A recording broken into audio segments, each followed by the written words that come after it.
आप तो इसका हिस्सा भी रहे हैं कारगिल वॉर, तो आप क्या कहते हैं? आपका कहना क्या है कि ये क्यों स्टार्ट हुई? कारगिल ऑपरेशन कर कर, जैसा सर बोल रहे हैं कि जंग करी, इस जंग को कर कर पाकिस्तान को क्या फायदा हो? मेरे हिसाब से कोई फायदा नहीं है। सही। अगर कोई स्ट्रेटेजिक एम होता, कोई विजन होता, मेरे समझ में आता कि अगर इंडिया एम कर रहा है कि हम पीओके लेकर रहेंगे, तो चलिए एक कहीं कहीं एक स्ट्रेटेजिक एम दिखाई दे रहा है, आपको विजन दिखाई दे रहा है। मुझे नहीं लगता कि कारगिल में किसी भी तरह का कोई भी स्ट्रेटेजिक एम या विजन शायद पाकिस्तान ने रखा, सिवाय इसके कि मुशर्रफ की एक बहुत पुरानी सोच थी बदले की, जो उसने कोशिश जरूर करी, और वो थी साइचिन ग्लेशियर के अगेंस्ट। लेकिन जब वो इतने बड़े ओहदे पर पहुंच जाए तो उसकी सोच बड़ी होनी चाहिए। सर ने बोला कि जंग थी, सर यही हमारे लिए ट्रेजेडी। काश काश पाकिस्तान ने इसे जंग डिक्लेयर किया होता, काफी फायदे होते, आपको भी हमें भी। आपको शायद फायदे ये होते कि आप भी फोर्स लेवल बढ़ा पाते, हमें भी फायदा होता कि हम एयरफोर्स इस्तेमाल कर पाते। आपने अगर ये किसी भी तरह से जंग के तौर पर लड़ी होती, तो मैं आपको बता रहा हूँ इंडिया के ऑप्शंस खुल जाते। वो जो हमने एयरफोर्स इस्तेमाल नहीं कर पाए, क्योंकि हमारी पॉलिटिकल सिस्टम ने हमें डायरेक्ट किया कि कोई भी जहाज एलओसी पार नहीं जाना चाहिए, और ये पॉसिबल नहीं था कि अगर कोई भी हमारा जहाज डाइव करता है और किसी भी हिल फीचर के ऊपर अगर बम बरसाता है, तो वो वापसी बिना एलएसी क्रॉस किए कर जाए। ऐसा पॉसिबल नहीं था, और ब्रिगेडियर साहब बिल्कुल एग्री करेंगे कि इसी वजह से एयरफोर्स का यूज बहुत ही लिमिटेड था, बहुत ज्यादा लिमिटेड था। जहां तक आ गई बात इवन फौज की, अगर ये आपके तरफ से जंग होती तो हमें बहुत एडवांटेज होता कि हम ये जंग कहीं पर भी लड़ लेते। कि अगर किसी भी वजह से पाकिस्तान का एम उस समय सियाचिन ग्लेशियर के लिए था, तो मेरे ख्याल ये थोड़ा सा कंफ्यूजिंग हो जाएगा।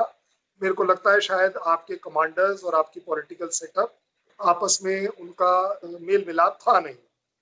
मैं और एक सवाल जानना चाहूंगा सर, अगर ये जंग था, ये सोचने की बात है, तो हमें अपने जवानों की बॉडीज वापस लेने में क्यों हिचकिचाहट होनी चाहिए, जो कि इंडिया ने ऑफर करी। आपके कर्नल मुस्तफा साहब थे, जो अकेले आदमी थे, जिस इंसान ने अकेले ये एक्सेप्ट किया, और हमारे ब्रिगेडियर बाजवा साहब थे, जो 192 ब्रिगेड जो इसमें इन्वॉल्व थी 25 तारीख की रात वाले टारगेट्स में। और इसी वजह से 26 की सुबेरे जब वो फीचर जीत लिया गया आखिरी, तो हमने एक तरह से कारगिल दिवस इसलिए 26 को मनाते हैं।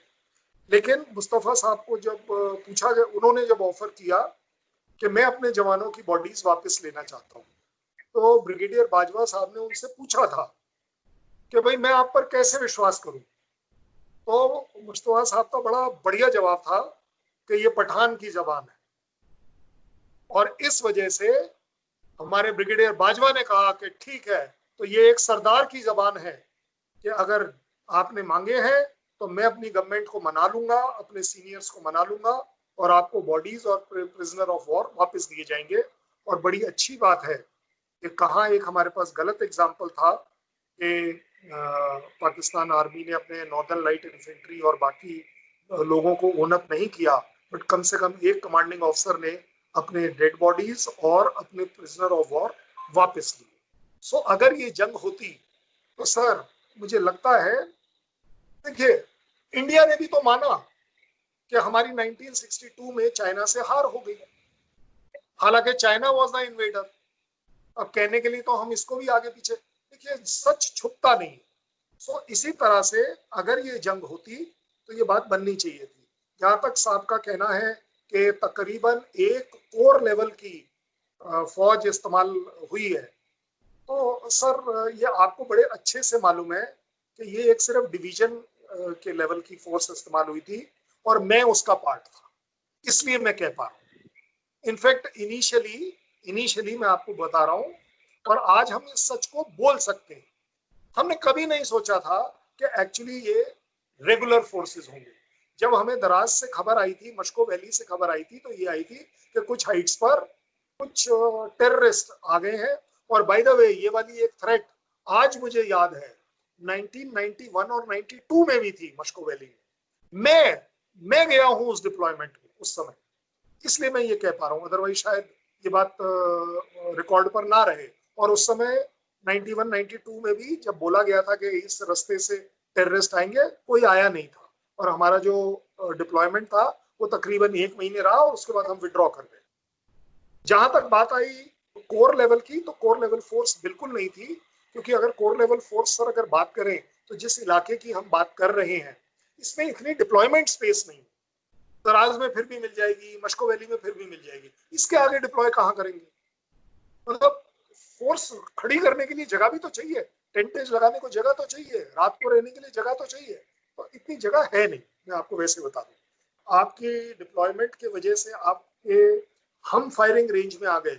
मैं वैसे आपको बता दूं, ये अब की बात नहीं है, इवन 91 92 में जब थोड़ा सा एस्केलेशन हुआ था, तब अगेन मैं आपको अपने पर्सनल एक्सपीरियंस से बता रहा हूं कि मेरे गाड़ी के ऊपर शेलिंग हुई है, और लकीली वो शेल का स्प्लिंटर मेरे जीप में मेरे पैर से तकरीबन 4 से 5 इंच जाके आगे लगा, और मुझे पता भी नहीं चला क्योंकि इतना शोर हो रहा था। ये तो जब हम अपना वो एरिया क्रॉस कर गए काकसर वाला, तब जाकर मुझे पता चला, अरे ये देखो। और जब हमने उसे निकालने के लिए हाथ लगाया, वो स्प्लिंटर उस समय तक भी इतना गर्म था कि हाथ नहीं लगा पा रहे। तो ये जो रेंज वाली बात है, हमारी ये सड़क आपके रेंज में पहले भी थी, ऐसी बात नहीं है।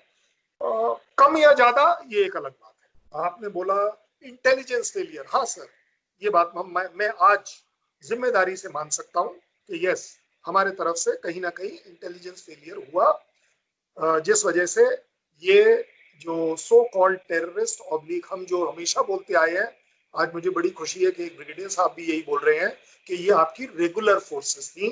इन रेगुलर फोर्सेस को आपने बाद में एक्नॉलेज भी किया, बट सिर्फ उनकी बॉडीज लेते समय शायद हिचकिचाहट रही, क्योंकि आपके मिलिट्री और पॉलिटिकल सिस्टम के बीच में ये डिबेट हो गई कि क्या फौजी इन्वॉल्व थे या नहीं थे। सो इंटेलिजेंस फेलियर में आपसे बिल्कुल मानता हूं। आपने एक और कहा कि इंटरनेशनल अटेंशन ड्रॉ करने के लिए, देखिए मेरे ख्याल इंटरनेशनल अटेंशन ड्रॉ जरूर हुई, अनफॉर्चुनेटली वो आपके ही अपने सबसे बड़े मित्र यूनाइटेड स्टेट्स ऑफ अमेरिका ने ही आपको डिसोन कर दिया।